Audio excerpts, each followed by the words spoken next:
Hello, this is chapter 4 of my Brush with Paradise book, and I hope you enjoy it. It's a bit more risque. There are a few risque chapters in the book, and this is just one of them. Oh, my wife did vet every single chapter, by the way, and asked me, who's this, who's that? And I just go, creative imagination, that's what it's all about. Fringe Benefits, chapter 4. I woke to the magnificent view of the sea and Lizzie's derriere. I realised that I was not in my room. Yes, you guessed correctly. I, or rightly we, were in Lizzie's room. And even better still, we're in Lizzie's bed.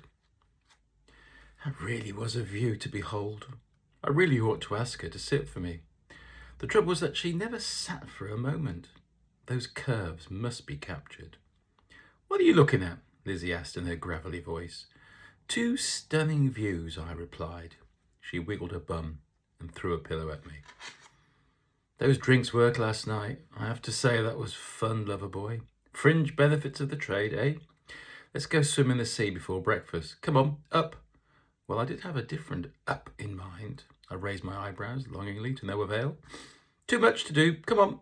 There's always time later, much later. That is if you've managed to paint for a while.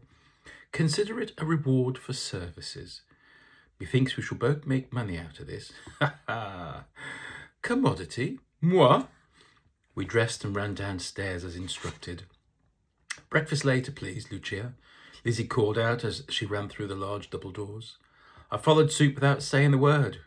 We ran all the way down the track and along to the beach. My heart pounded in objection, but made it without collapsing.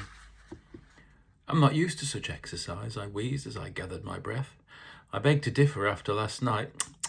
Lizzie skipped off and ran into the water. The sea was warm and looked the most beautiful colour of blue, which was slightly lighter than the clear blue sky. The place was paradise for sure, complete with a gentle sway of palm trees. It was then that I noticed something slide against my calf. Fish! There was a shoal of silver fish that darted left, then right, then back again. Damn Pisces, they never could make their minds up, I thought.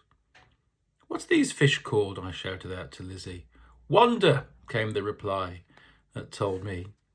I gently submerged myself under the water and swam after Lizzie. That was somewhat difficult to achieve, seeing as she was a superb swimmer. So I just pottered along. I really couldn't remember the last time I went for a swim in the sea. I mean, the waters in England were always bloody freezing. A larger fish approached me, then grabbed my shorts and pulled them down.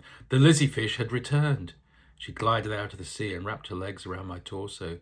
Don't think I can wait till after breakfast. And in true classic Hollywood style, minus the orchestra with a heavy string section, we made love on the beach while the sea lapped around our feet. You could get shot for less. Luckily, there wasn't an audience. I bet they would have cheered. We sauntered back at a far gentler pace, and Lizzie actually held my hand most of the way.